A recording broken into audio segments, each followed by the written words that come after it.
At this point, Star Wars is fairly infamous for the fact that even the most minor of background characters has had a story dedicated to their exploits at some point or another. Some may bemoan that aspect of the galaxy far, far away, but to myself and countless other fans, knowing that TK-41 or Random Mouse Droid Number 4 actually had a history before they got ambushed in the Millennium Falcon is actually kind of cool.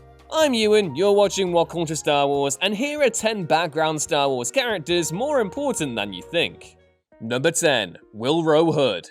Willrow Hood was, and still is, a bit of a meme among Star Wars fans. The character can be spotted once Lando Calrissian sends out the evacuation order across Cloud City near the end of The Empire Strikes Back, panicked and running with an ice cream maker, although it was obviously meant to be something else in Star Wars terms. Because of the fact the prop was so obviously an ice cream maker though, fans latched onto the extra, and they were eventually named in the Star Wars customizable card game, which released trading cards from 1995 to 2001. Hood was an old Tabana gas miner in Legends continuity, but was given a slightly different origin in the current canon, revealed in the Dew on Batuu short story from the second From a Certain Point of View book released in 2020. Now, Hood was a disgruntled engineer who fixed pressure leaks, with dreams of making it to the big leagues as an adventurous smuggler. The story makes clear how Hood was way in over his head, and after almost losing the Camtano in the confusion sparked by the evacuation, and a double cross from his hired cloud car pilot, the package gets destroyed anyway. Number 9. Aurra Singh. Many of Star Wars' most creative aliens can be spotted during one of the Phantom Menace's best set pieces, the Boonta Eve pod race. There are the brilliant co-commentators Fode and Bede, and then Aurra Singh, a mysterious pale-skinned alien who viewers can spot in the foreground as the races make their way through a canyon. Singh's design instantly caught the attention of fans, and it wasn't long until she found herself the focus of several expanded universe stories. The old Legends continuity established that she was a former Jedi Padawan who became a bounty hunter, but that was changed once again when the character made her animated debut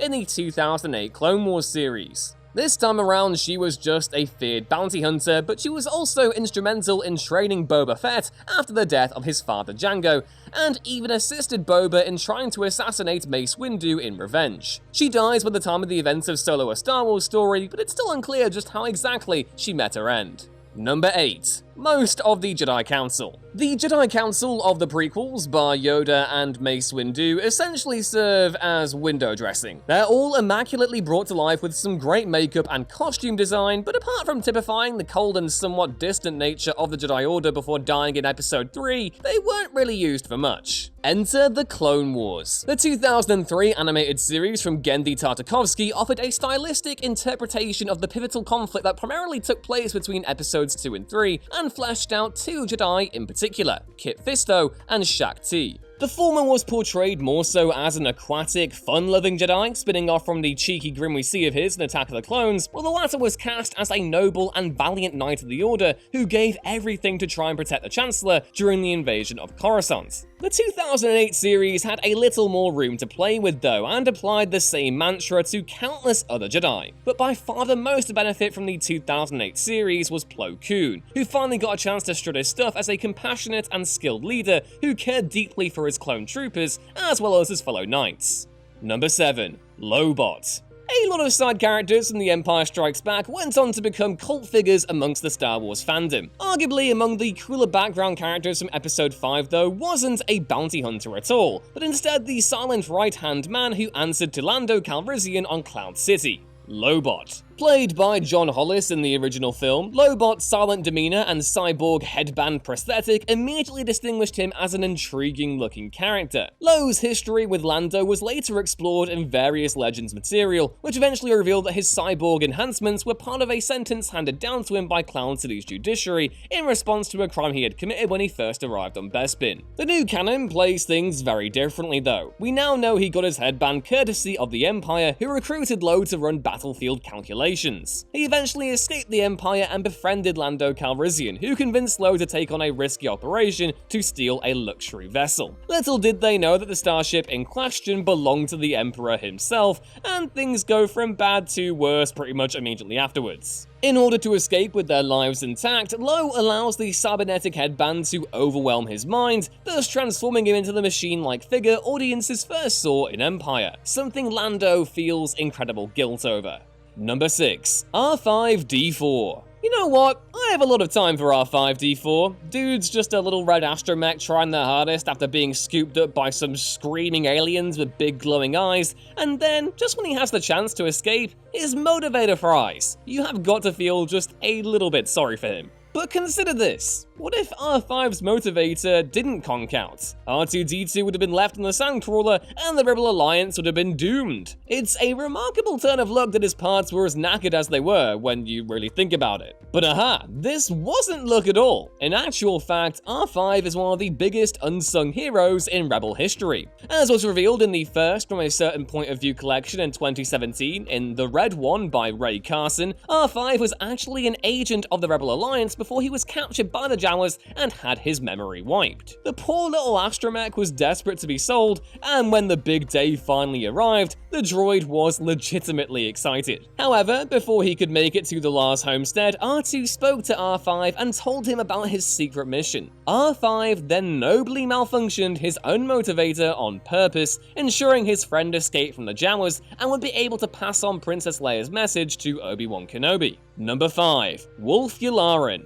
Wolfgalaran was a background character present in the meeting aboard the Death Star in Episode 4, sporting a white tunic instead of the traditional grey seen on the other officers' uniforms. He was originally portrayed by Robert Clark in the 1977 film, and perished alongside the rest of the Imperial forces aboard the Death Star at the Battle of Yavin. Yularen was, like Willrow Hood, first named in the Star Wars customizable card game in the late 90s, but didn't see much exploration and expanded universe material compared to some of the other background figures seen in the original trilogy. In fact, it wouldn't be until the 2008 Clone Wars series where Yularen would take on more of a starring role, this time being voiced by Tom Kane as an admiral in the Republic Navy. Like Grand Moff Tarkin, Yularen ascended the ranks of the Republic military and proved to be an invaluable asset when Emperor Palpatine reorganized the Republic into the Galactic Empire, later heading up the dreaded Imperial Security Bureau seen in Star Wars Rebels. Number 4. Biggs Darklighter.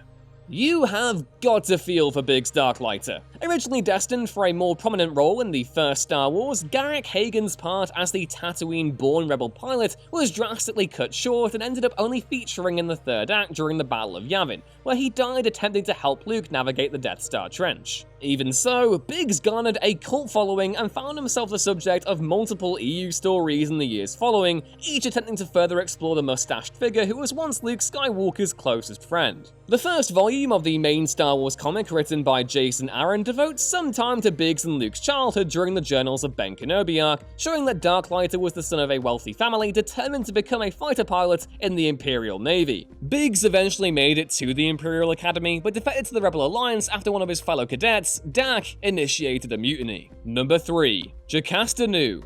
Jocasta Nu makes a brief appearance in Attack of the Clones as the chief librarian of the Jedi Archives, where she informs Obi-Wan that Kamino was not in the archives and therefore did not exist. Nu's incredulous response to Kenobi's investigation didn't exactly endear herself to viewers the first time around, but there's plenty about Nu in the expanded canon that makes her one of the more interesting Jedi of the prequel era. First off, Nu actually served on the Jedi Council prior to the events of the Phantom Menace, and trained as a consular Jedi, a member of the Order who prioritized scholarship over peacekeeping. It was heavily implied in the Master and Apprentice novel by Claudia Gray that she and Count Dooku were extremely close before the latter left the Order. Jocasta Nu was also one of the few Jedi to survive Order 66, and was designated a high-priority target by Emperor Palpatine due to her unrivaled knowledge of the Jedi Archives. Nu attempted to build a new school whilst preserving as much of the Jedi's history as she could, but eventually returned to Coruscant when she realized a holocron containing a list of Force-sensitive children was sealed off in a secret area of the temple. Nu would duel the Grand Inquisitor and Darth Vader in this encounter, but sadly died at Vader's hands after revealing his former identity as Anakin Skywalker to his shock troopers. Number 2. Wedge Antilles.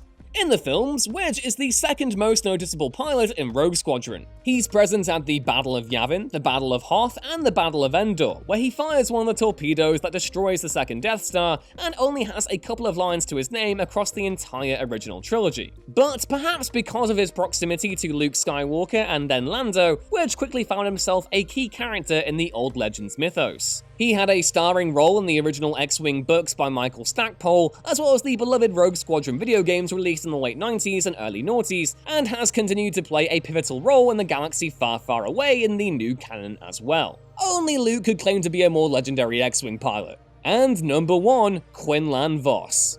Quinlan Voss is hands down one of the coolest Jedi of the prequels, but he only ever made one, that's right, one appearance in live action. Voss was, like many of the other background characters throughout Star Wars' history, named after his initial appearance in live action. He made his debut in the Old Legends comics and had a particularly large role in the Star Wars Republic series. Both in Legends and in the current continuity, Voss was considered a maverick Jedi skilled in combat. He was also a master of infiltration and undercover work, which eventually led to the Council assigning Voss the task of teaming up with Asajj Ventress to assassinate Count Dooku during the closing stages of the Clone Wars. He had a romance with Ventress and briefly turned to the dark side before regaining his title as a general in the Grand Army of the Republic. Even more interesting though is that Voss is also considered one of the few likely survivors of the Jedi Purge. His status at the current time is still unknown. And those were 10 background Star Wars characters way more important than you think. Who are your favourite background figures? Let us know in the comments below. Please like the video if you enjoyed it, and don't forget to subscribe to What Culture Star Wars too, as we would be honoured if you would join us. That's all for now though, take care, and may the Force be with you. Bye!